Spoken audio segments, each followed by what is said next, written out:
All right, evening everybody. I guess everybody is very excited about this launch. And of course, for tonight, I think the key objective we want to have is to share with everybody some of the key research that we have found and analysed. Of course, for all our PLB events, we have been very specific for the last 3 years whenever we have any webinars or seminars that, whether is it talking about landed properties, condo investments, is all very framework based. And of course, for tonight, the key function of this event is to share a few frameworks pertaining to SpringLeaf in this particular launch that's going to happen very, very soon. All right? So my segment will take probably about 40 minutes, and later on I'm going to invite our new launch investment director, Rain, to share more specifics about the project itself. So we've just released this new launch market report a couple of weeks back, and some of the key insights are based on basically this report that is also available for download. But the main thing that is happening for the rest of 2025 is that when we were analysing in terms of the land bid prices, as well as some of the launches that are going to be launched, I think where we are today, tonight in this particular show gallery is that this launch is going to be something that I think has a pre-catalyst kind of opportunity. So this was some of the news that has happened very, very recently. I guess if you have been sort of like following the market, you probably have seen some of this news that has been happening in the last few months. So for tonight, I'm going to share very specifically and put a lot more time on the 6 pricing frameworks. This is basically to avoid what we call an entry price trap. And of course, within this framework, there's going to be a methodology that we will use. In fact, later on, as you work with our consultants one-to-one, they have 2 very important tools that is going to help you on the ballot day itself to select the specific stack as well as your exit pricing. And within my sharing as well, there's going to be core methodologies that you can also adopt, right? So these are the 3 things that we'll be talking about. And of course, in terms of the 6 steps, before that, I'm going to share with you whether you are John, like planning to maybe analyze into a new launch and then to invest in a new launch, and let's say your plan is that after 4 years you want to exit, or whether you are Charmaine, that you intend to, let's say, like invest, once the TOP collect your keys, you maybe want to stay for about 2 to 3 years and then you want to sell, and maybe this could be your first pivot home and you want to buy bigger. Or you could be Kevin and Felicia that is planning to have a new property for own stay because you prefer to go for a new project, and then maybe this could also be like your pivot home before you upgrade to like a landed property in future. So I'm going to share with you these 6 frameworks, and these 6 frameworks pertain in terms from macro all the way to micro decision. And of course, the final step, which is the most important step, is really about the stack and site plan exit simulation. So later, as you work with our consultants as well, they will also be able to help you to do these 6 main things to calculate your entry, exit quantum simulation, your progressive payment, bedroom type simulation, as well as your investment capital simulation. So importantly is that they are very experienced on the balloting day, because sometimes on balloting day it could be a little bit emotional. So importantly, you need to have at least 7 choices in your pocket, so that depending on your ballot queue number, you will not feel emotional on that day. All right? Quick disclaimer, a lot of the things that I'm going to share, it comes from our in-house research team as well as my experience over the last 18 years. So if this is the first time that we are meeting, I'm the co-founder and CEO of PLB as well as the founder of KW.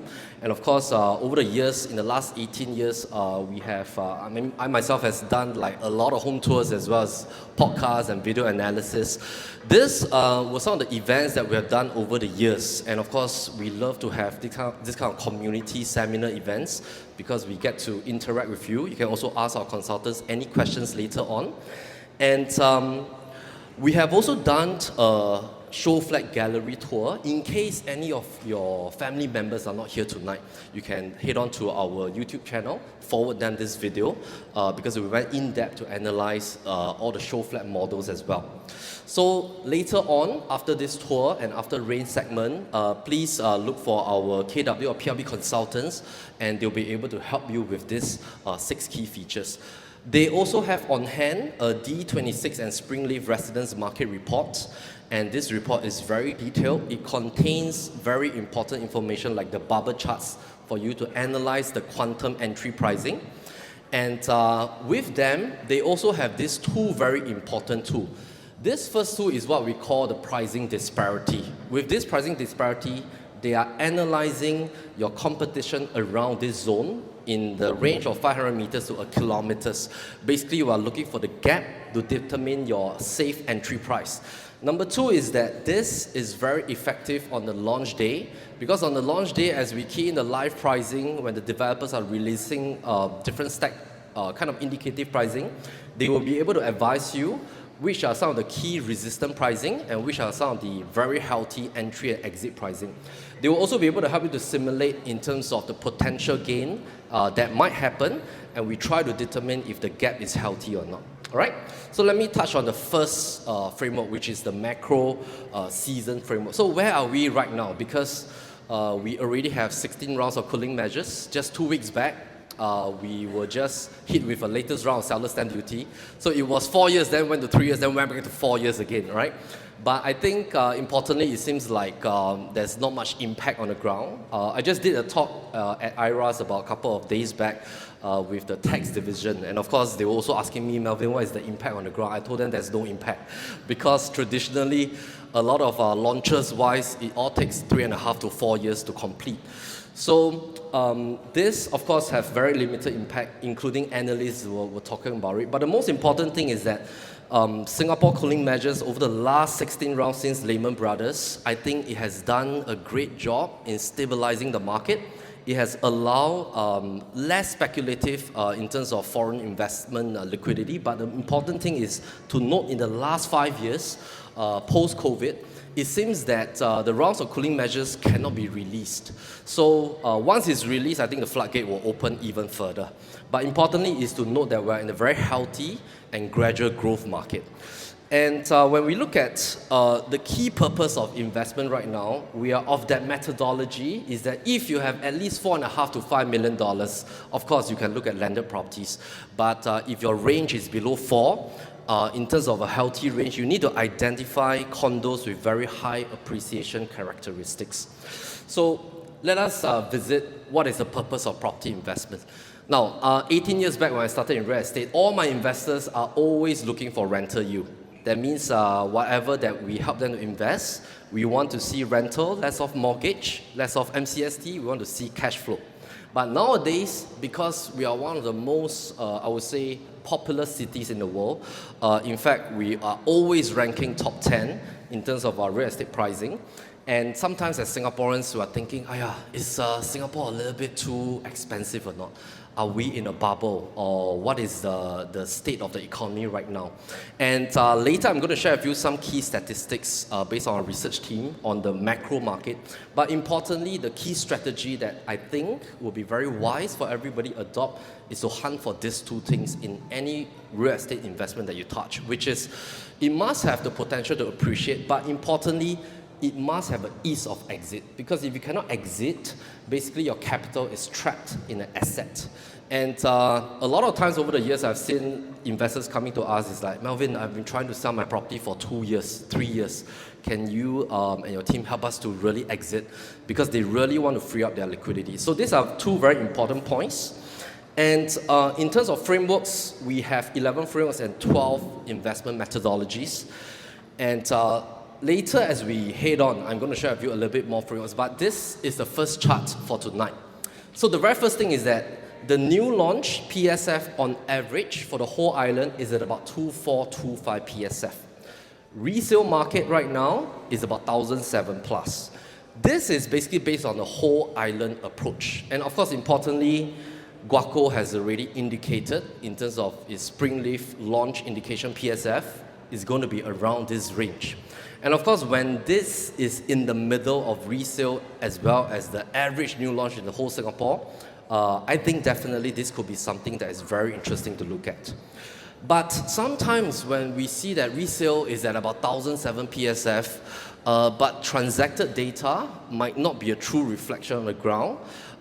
True reflection is always in the seller's kind of like expectation based on live pricing. So let's have a look. I just called this out yesterday, and of course this is somewhere very near us. Panorama, very beautiful development. If you look at that 3 beta, somebody is already asking, just listed 2nd August, they're already asking $2.32 million, balance 87 years, and of course this land tenure starts from 2013. Take note, we always look at the land tenure start date. We don't look at the completion date because you are buying the land tenure, which is very important. So this is already 12 years old, balance 87 years. PSF is 2,176, 2.32 for 3-bed, 2-bath. And of course, the 2-bed, 2-bath is at 1.7, 2,133 PSF. So of course, home sellers will definitely want to sell at a specific price because every resale seller are also asking what's next, and they want to be able to cash out a certain range so that they can reinvest. This is in the north, of course, integrated development, not low as well, now it's already 2,000 plus PSF. This is in D19, already 2002, 2003. This is, of course, Woodley RCR, 2425 already for resale. And then Park Place. And of course, this, I think, is something that we need to take note of because this is happening in the next 2 months. So now, sorry, it's just next 1 month. So this is happening in SEP. What I mean about happening in SEP is that there's going to be a liquidity round that will highly be very possible because in September we are facing 2 Fed meetings, and this is the latest projection from Phillips Capital. So basically, if this were to happen, because Donald Trump is giving a lot of pressure to the Feds, and of course if they so-called like cave into the pressure to drop rates by 2 rounds, then of course low interest rates coincide with quantitative easing. And whenever this happens, when you look at the word QE, investors tend to seek safe haven, which is basically to cash out from the equity market, their Max 7 tech stocks, and they want to park into something that is stable. So this basically will be the forecast that has happened in a lot of research reports by analysts, and they are projecting that basically by January 2027, the rate cuts will be even further. So we might be looking at 2 rounds by the end of this year. And if that were to happen and profit taking happens, then very likely a lot of people will start to really put their funds back into real estate. So where we are right now in Singapore, I think it's very important to understand because we thought that the last 11 rounds of interest rate increase will have an impact on our real estate market. But the strange thing is that when rates are being cut, our price sort of moved up. When rates are being increased, our price still moved up. So it's like, what is happening to the Singapore market? And I think one of the reasons is because Singapore is really small. Our population is very stable. There's a lot of global liquidity still flowing in. The latest report also shows that the average holding period of Singaporeans is very strong. So whenever they buy real estate, they tend to hold for at least 6 to 9 years without the stress of having to sell it. There's also been an increase of first-time buyers directly entering into new developments. This is demarcated by the light orange color in terms of first-time purchases.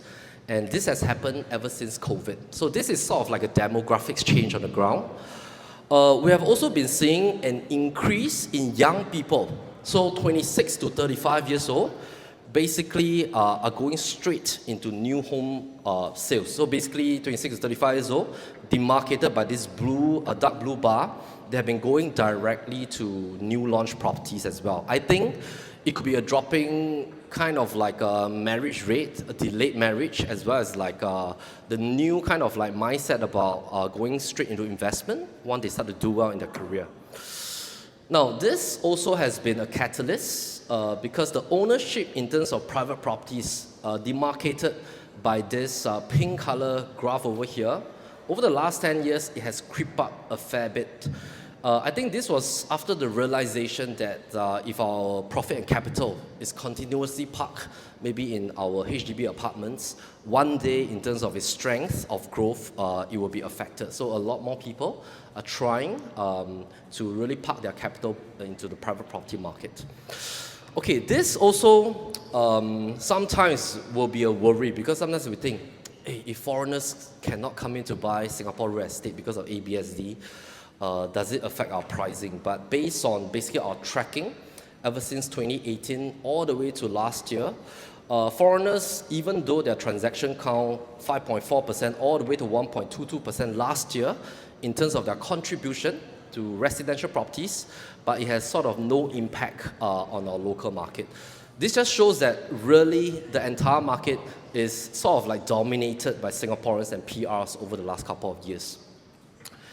Something to note also is that sometimes we might think that, wow, Singapore seems like I drive everywhere, there's a lot of properties, but actually we have 1.2 million HDB apartments, we have 73,000 landed properties, and we only have 378,000 condos and apartments.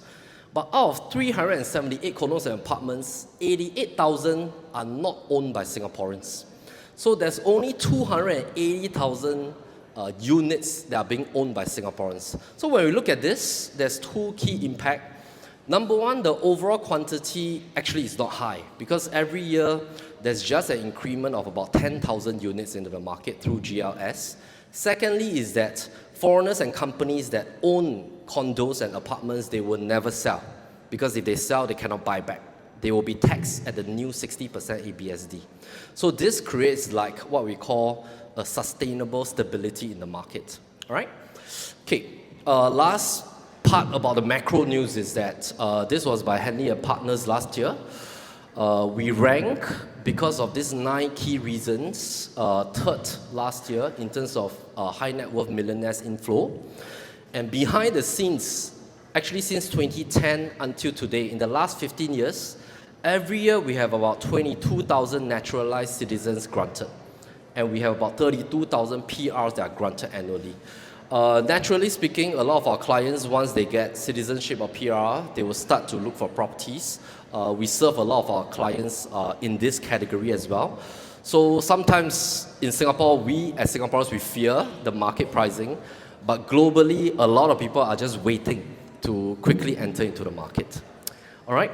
So I think the next portion that we want to look at is that what will your future buyers think when they look at the property that you have invested? Because take note, the moment you invest in a property, 4 years later or 6 years later, if you want to exit, it's extremely important to understand this key aspect. So we want to move into the developer season framework. Let's have a quick look.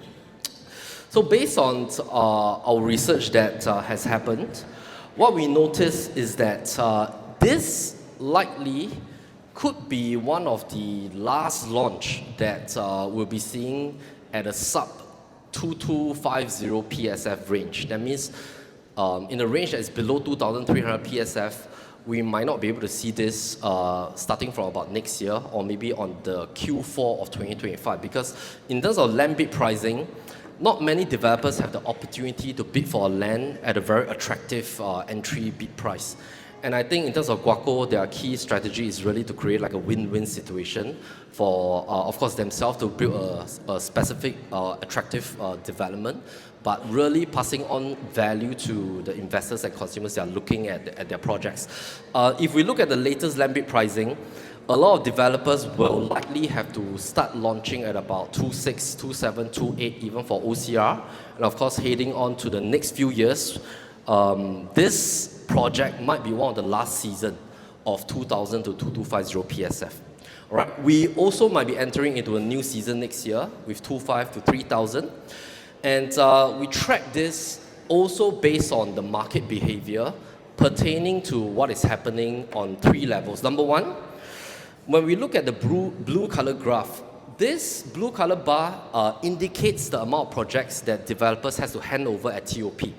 So the last 2 years, 2023 and 2024, developers has been handing over a lot of projects because he has completed. And of course, the last 2 years, this has, of course, given the developers liquidity to bid for more land. And these 2 years, I believe they are very focused to launch their projects that they have bidded. I mean, in terms of spending time with the architect, pricing, as well as developing the assets. And I think these 2 years is also coincide with the rate cuts that is happening.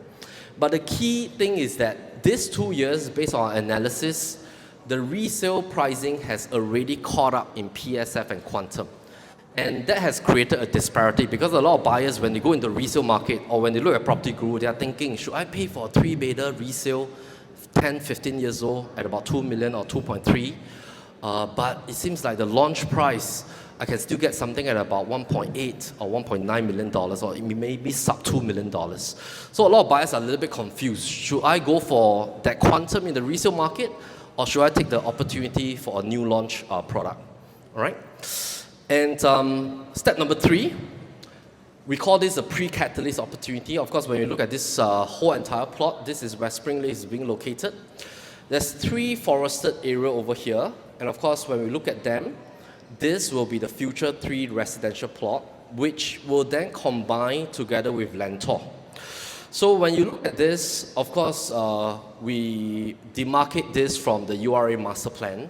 But I think this grand plan that URA have is definitely very exciting. Later, Rain is going to share a little bit more about this whole concept over here. But when you get a chance to be the first, compared to maybe another part of Singapore where you are not the first, I think this is what we call a pre-catalyst opportunity. So always try to hunt for pre-catalyst opportunity, because when I started in real estate in 2006 and 07, this particular project has a very deep impact on my learning point. When the Sale at Marina Bay was being launched back then, it was the first residential to launch in CBD, and everybody was very skeptical. In fact, Tower 1 and 2 were launched at different pricing. Tower 1, I remember it was about $900 over per square foot. Then Tower 2 was like $1,002 plus per square foot. But it was launched before the announcement of the casino, before MBS happened. And pre-catalysts always have a benefit after whatever news is going to happen in the region. Some of the consumers on the ground has also been asking us about this comparison. It's like, what about Canberra that is launching just up north? How do we view this? Now, of course, Canberra is also another fantastic launch. We're not saying that it's no good, but I think there's one key fundamental difference, is that the actual site is not as close to the station compared to SpringLeaf, but there's one very important thing, is that do you want to be the first among the future 14 condos, or do you want to be the most expensive benchmark against the 14 condos that's already existed? So one important thing to analyze always is that if you love Canberra for own stay, by all means, please go ahead, because sometimes we grow up in certain areas that we just like. But from an investment methodology point of view, when we look at the existing kind of condominiums right there, there's about 14 projects that's already been built in Canberra. So we want to be the first, of course, in SpringLeaf, rather than to be the last where everybody has been already built. All right, so take note, of course, the moment you enter into an enclave with existing 13, 14 projects, when it's launched and when you TOP, you will be the highest PSF. All right, but over here, the future launches is going to happen across in the 3 residential plots that URA has demarcated. So very likely there's going to be condominiums, there's going to be HDB apartments as well, or likely prime or plus kind of categorization from HDB, but then this is the first time to be the pre-catalyst. Now, later as we speak of our consultants, we have also demarcated all the resale competition around here in terms of quantum for each bedroom type. So let's say if you're very keen in the conserve 1-bedder in SpringLeaf, we have already compared the quantum, and the quantum is very competitive because it's on par. And of course, some of the resale quantum is much higher than what's happening in SpringLeaf. Now take note, there are a few freehold developments around this enclave, but we have analyzed that they are largely boutique projects, which is less than 100 units. So later our consultants will also touch on this as well. We call this the volume effect. All right? Now 2-bedders over here. So SpringLeaf will be the light pink color one. And of course, we have planted all the resale quantum based on live asking prices from Property Guru. 3-bedders as well. It's pretty on par, or it is lower than some of the resale counterparts. This is 4-bedder as well, so it's very competitive. Now, you will notice that there are a couple of freehold projects, for example, Meadows at Pierce. The quantum is pretty high, but of course, it's not near to the MRT station, so you really have to depend on what you're looking for. And of course, this will be the 5-bedder, all right, in comparison to the next 2 competition. All right, so far so good? Okay, let me move on. Okay, this is, I think, the very interesting thing, which we name it as the Lease Reset framework. So Lease Reset, let me just put in one chart in terms of comparison for you. So it's very easy to help you make a decision. So sometimes we will be a bit confused. Should I go for a resale property nearby because maybe I'm in the midst of selling my home, or I have sold my home, or this might be my second property that maybe I have a resale that I'm staying in. I want to invest in a new launch, but sometimes I'm in a situation whereby I need to rent, all right? Or sometimes I'm in a situation that I'm forecasting, should I straight away get a resale and rent out now or stay versus waiting for 3.5 to 4 years. One very good exercise we can do as investors, all right, is to calculate the lease reset. So what is the lease reset framework? Basically, firstly, we take the target resale property and we try to find out what is the tenure start date. For example, Seasons Park, which is near to Yio Chu Kang MRT station. Start date tenure is 1995, all right? Okay, sorry, there's a typo here. Let's take it as 1996, all right? So 1996, we take the current year less of 1996. Basically, we try to find the balance lease. So balance lease is currently 70 years. Now, whatever target property that you're hunting for example, let's say you're deciding between this very big 2-bed, 2-bath, 1,044 square feet, 1.33 million, PSF looks really attractive, 1,002. Plonk in that number in terms of quantum, and then reset it back to 99 years. All right? Because take note, this is as if like you are buying a second-hand car compared to a brand new car. The reason the quantum and PSF is like this is because there's a balance lease of 70 years. So we divide by 70, multiply back by 99, we get the full price based on 99 years. So on the surface, you're buying 1.33, but actually if you reset back to 99, it's 1.88. On the surface, you're buying 1,273 PSF, but actually you're paying 1,008 if it were to be 99 years. And also take note of the second mechanism is that 4 years later, if you want to sell, what will the buyer think about your property? Because 4 years later is going to be 66 years old. So take note of the ballast curve. 60 years and below, CPF valuation limit affected. 30 years and below, cannot take loan, cannot use CPF, all right? So, of course, then we take that target property, Seasons Park. If you put it through harmonization, PSF is slightly even higher. And then you compare to the launch that you're thinking about, all right? So, for example, if you're thinking about SpringLeaf, if you manage to get something of a high flaw at 2250, then is this quantum comparable to whatever that you're going for? And if you start to feel a bit uncomfortable about this, then you should skew towards the newer one. The reason is because after we compare both, after you do a reset, you must have at least a 20 to 25% disparity gap. If not, it is not worth sacrificing close to about 30 years of your shelf life. All right? So you must find the gaps. Try not to overpay for a resale property. All right? Now, second question is that maybe we'll think, yeah, but Seasons Park is quite big. All right? And of course, now all the new launches are very harmonized. Okay? Take note, harmonized means that you don't have to pay for AC latch anymore. No more bay windows, no more planter. Getting really quite solid footprint. I will compare this to like a big van compared to an EV car. All right? Because in the past, most of our projects were paying for AC ledges, we are paying for bay windows, we are paying for extremely huge balcony, but you cannot really use it. Okay? Now, second comparison, I use Novo. I also calibrated the floor plan over here, so you can see a lot of bay windows throughout, even in the bathroom as well. AC ledges, planter. So Novo, nice development. It was an EC opposite Yio Chu Kang MRT station. There's this 3-bed, 3-bath launch recently, end of July. It's still in the market. So basically $2 million, 1,004 PSF. After doing a reset based on its start date 2001, and of course, when you compare this to, this is $2 million, 75 years balance lease. SpringLeaf, I take the 3 plus Flex plus HS, basically the home shelter. This is one of my favorite layout.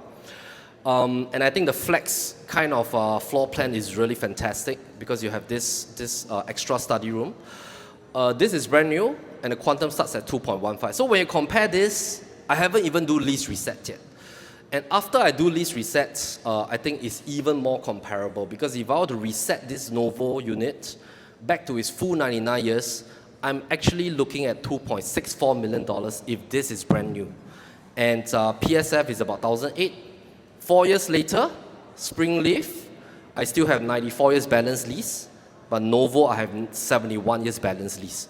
So when I look at these two components, the third component is that if I were to buy $2 million, and I try to visualize what my future buyer would think about my Novo unit and SpringLeaf unit, basically, if I want to sell for at least a 300K quantum gain, that means that in future, if I were to put my Novo unit in the market, I have to launch at least $2.3 million and balance D71. But of course, if I have a brand new TOP product, I can sell it at $2.45 million. If I get it at 2.15, I still have 94 years lease, all right? So I think the resale market is really creeping up very close to some of the new launch quantum and PSF, especially for SpringLeaf. Let's have a look at some more example. This is Minton in D19. In case you are coming from D19, you are a little bit confused. You are looking at some of the very big projects right there. This is a beautiful project as well. I love this project. It's done very well. And of course, a lot of the good projects, unfortunately, they're getting a little bit aged, all right? So the lease started from 07, and of course, it took them 6 years to complete because this was an en-bloc HUDC, okay? So 07, basically a 3-bedder now is about 2.05 for 1346, and after I reset it, basically it's about $2.5 million. And if I try to compare basically with maybe one of the unit over here at SpringLeaf, I think in terms of quantum, this is pretty attractive for a brand new product, all right? So always take note, use the lease reset kind of mindset to check whatever quantum you're entering in. Further examples will be Florence as well, just TOP last year. So when I reset it back, full price basically for this unit is a 3-bed, 2-bath at 1.85, is actually at about $2 million. PSF, not very low as well, all right? And of course, after we reset it, it's very comparable to a brand new asset over here, okay? Now, our consultants have all the lease reset across different projects comparison. And of course, I think the important thing is that whatever resale that you're contemplating, try to visualize after 4 years, how are the buyers going to think about your assets if you intend to sell, okay? Let's move on to the buying power research. Okay, buying power is important. Buying power is to think about and visualize in future, who are the people that is going to absorb my investment if I want to sell. If I want to sell in 4 years, 8 years, or 10 years, there's two types of buying power. First type is the region buying power. Of course, when we look at all the launches in this area, Lentor has been absorbed pretty healthily. The PSF has also been transacted at a very, very healthy range to set a new kind of good benchmark over here. The number of balanced units, I think is pretty good news for SpringLeaf because we know that there's not a lot of competition left over there. And of course, in terms of the future BTO upgraders as well, I think the entire North region has quite a fair bit of MOP units that are coming up. So in totality, over the next phase, in the next 5 to 8 years, 23,000 future BTOs are going to complete. But I think for North area is a little bit exciting because North area attracts people from Northeast, from the Thompson region, and also from the North region. So this part, I think is a very unique portion to the SpringLeaf project. But importantly, I think for this site over here, we have another set of demand, which are the existing private property owners that has already lived here for the last 10, 15, 20 years.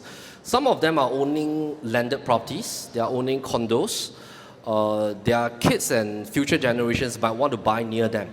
So the private property ownership cluster is pretty strong in this three enclave over here. So basically SpringLeaf, you have the Lentor region, Teachers Estate, you also have the Thompson and Upper Thompson region. So we call this the recency effect. Basically, when you grow up in the area, you tend to want to buy back the same area, maybe near to your parents or something like that. All right? So let's talk about the future buying power. Okay. Future buying power, of course, I'll leave this to Rain to talk about the interconnecting township, but I think importantly, when we go into a new project, a lot of people didn't realize that actually the asset class attracts one more group of buying audience. So there's three types of buying audience. One is buyers and investors who love to have the first mover into a new launch development.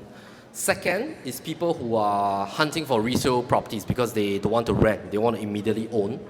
But there's a class of buyers that is in the middle. So they only want to get a brand new that nobody has lived before. So which is why sometimes when you have a property that you have waited for 4 years, you collected your keys, and you want to sell, but if you go and rent out, you will lose this group of buyers. So if you intend to sell, you need to delay your rental. Once you start to rent out and sell with tenancy, you lose out to the units that are vacant. Because this group of buyers, they always don't want a unit that people stayed before. And we call them the TOP sub-sale buyers. But at the same time, they don't want to wait. All right? So these are the group of buyers that are in line and waiting for projects that are going to TOP. And I think it coincides also with whatever seller stamp duty that has been in place. I don't think there's an impact because we call this a blackout period. And just nice, of course, once the construction is completed, your SSD is also fulfilled. So it doesn't really impact private property investors. And importantly, this is basically what is happening for SpringLeaf. And by the time it TOPs, you still have 94 years and you're good to go. All right, so this is the ballast curve to take note if you're hunting for a resale project, because most of the time, when you look at this, sometimes we buy into a project that has a balance lease of 80 over years, and maybe we want to live in for 5 years, but by the time we sell, it starts to get a little bit aged, and then your buyers will start to question, and sometimes you feel very frustrated when you have to answer about the balance lease, all right? For example, this project as well, it took them 10 years to complete, so importantly, look at the tenure start date as also. So imagine buying at 83 years, and then when you stay for 5 years, the balance is 78. Okay? Now, later as you check in with our consultants, they are going to share with you this very interesting disparity effect sheet that we have, that we compare with the resale around this region. They are going to talk about the volume and density, which is a very important aspect for investment. We're going to lease reset all the quantum of some of the properties in terms of their asking prices back to a full 99 years quantum. Of course, some of the freehold properties you will see here, they belong to the smaller one, except Meadows at Pierce. But of course, Meadows at Pierce doesn't have the MRT effect.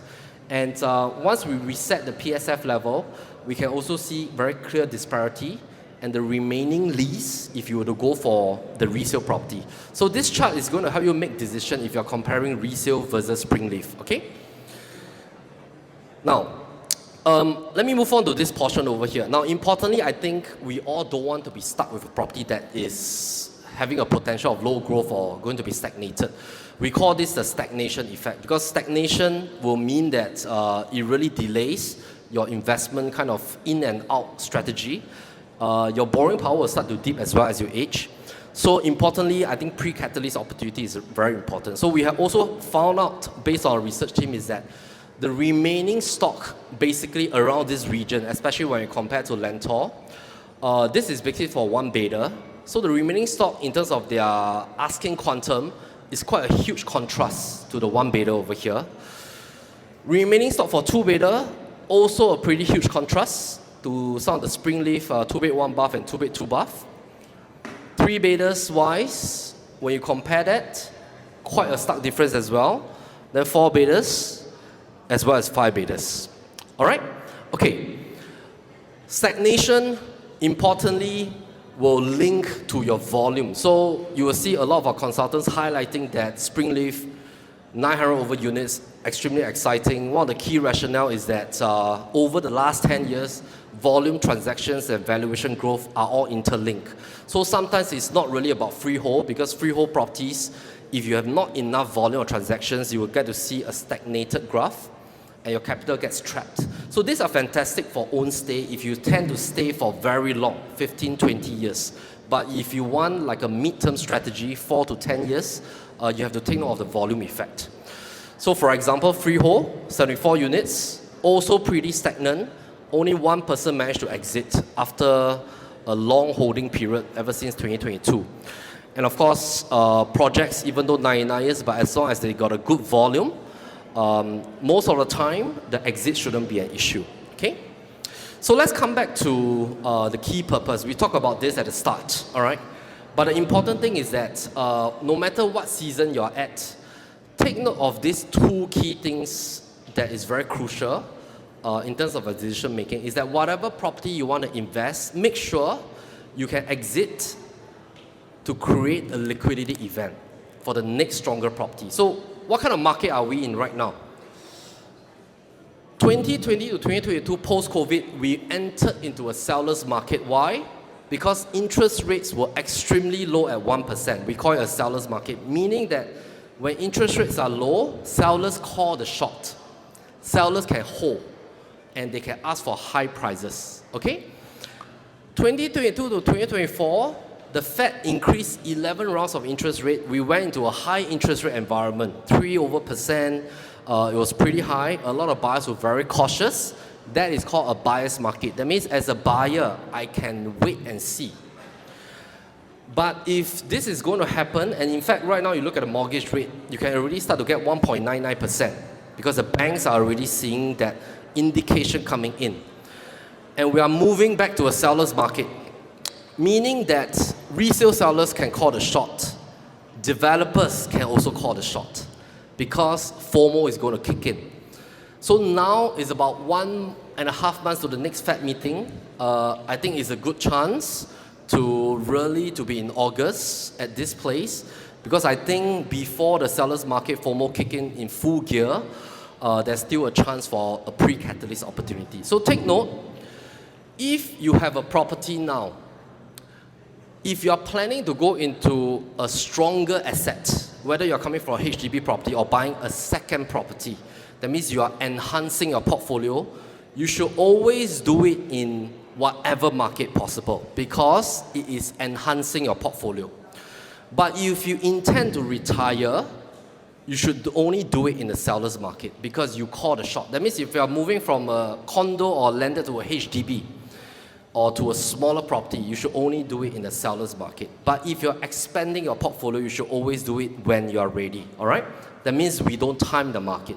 So take note, as long as you are going expansion, getting a second property, going into a stronger asset class, you should do it as and when you can, all right? You don't time the market. So basically, this is the summary, all right? But if you're switching to a weaker asset, maybe you are in a season of retirement, then you should do it when the market is very hot, okay? So last but not least, the stack and site plans exit simulation. Let me share a little bit about this. So when we look at the indicative launch price, when I saw this, basically, I think in my 18 years career, compared to whatever is available now, this, I think, is really attractive because originally we thought it would be close to about 2.3, 2.4 PSF. But of course, the starting point will be from about $2,000 PSF. But the important thing is, I think the calibration of the quantum is very attractive, especially for the 2 and 3 betas, and of course the 4 betas as well. So when you look at basically the 2 betas, 1 odd million, 1.3 plus over million for 2 bed, 2 bath at the starting point. And then for 4 betas, starting from about 2.5, 5 betas at 3 mil. Later, I'm going to show some charts as well with our consultants that 5 betas quantity in D26 is extremely low. So if you can go for a 5 beta, of course, you will be entering into a zone whereby supply is really low over here. And of course, for 3 betas, very attractive commencement quantum also in terms of its ranges. So as you move on with our consultants later on, they're going to go through these 2 things with you. You can do a lot of simulation with them in terms of the stack, the levels that you're hunting for, the stack direction, the potential kind of profit that you're hunting for as well. And all these charts are also available for consultants. So later as you chat with them, we have analyzed the entire D26 as well as the entire OCR region for your benefit. So they will be also able to do this couple of things with you. Okay, but last but not least, before I hand over to Rain, is that I think the importance of going through the frameworks is that if you are in a season that you also want to calibrate a little bit about your property journey. Let me just share this case study that we have with some of our clients. So this is a family that we have moved them through 3 different phases. And of course, they went through the entire kind of like 4 different kinds of transactions with us ever since 2020. Now, one of the things that maybe a lot of people will ask is that, well, it seems very troublesome to go through so many transactions, and why did this couple decide to do that? So basically, they sold their HDB through our team, and if they didn't sell the HDB in 2020, I think by now they could have made another $130,000, because last time we sold the HDB at 675. Now the HDB is worth 800 over 1,000. But then, because they did an intentional property journey with our team, their portfolio has expanded to $4.3 million instead of 800 over 1,000. And why did they want to expand their portfolio? Very simply, and these are 2 working professionals. They are not business owners. They are just very hard-working professionals with kids. And one of the key rationale is because if they didn't take action, the valuation on their portfolio is still stuck at 800 over 1,000. But because of a strategic move to really analyze using the capital from their BTO, profit from their BTO, refunneling it with their high income producing years, they can achieve a 4.3 million portfolio now. And the key idea is to be able to own 2 properties with very, very kind of like comfortable cash outlay per month, all right? So now basically they come up with 5,700 per month to own 2 properties. One is to stay, one is for investment. And basically all they want is just to safeguard their future by having a store of wealth, all right, in 2 real estate. Okay, so our consultants believe in this approach. Basically in your highest income producing years, your active income should be funneled into asset income. Because why? When you hit 55, your asset income can be funneled into passive income. So let me share with you why. Why? Because your active income is the most risky, okay? And we are very afraid of loss of active income. So if you don't funnel it strategically, basically what's going to happen is that if your active income is weak during the age 55 to 85, most of the time our route is to really downsize, okay? Because we don't have a very strong asset. So if that couple were to stay on for that same MOP BTO all the way to 55 years old, likely they will have to downsize, okay? But because of their strategic move, they moved from a $670,000 HDB now to a $4.3 million asset, and we are trying to build this equity triangle for them, all right? And their goal is very simple. They can choose to press the button at 45 years old, or 65 years old, or 55 years old. They just need to choose when to press the button, because our simulation is based on a 2% inflation growth all the way until 65. We're not even calculating asset inflation. We're just calculating inflation at a national level, okay? So at age 55 or 65, let's say for example there are 2 properties go up to $6.6 million in terms of valuation. What can be done? Basically is that my personal belief is that we should divest.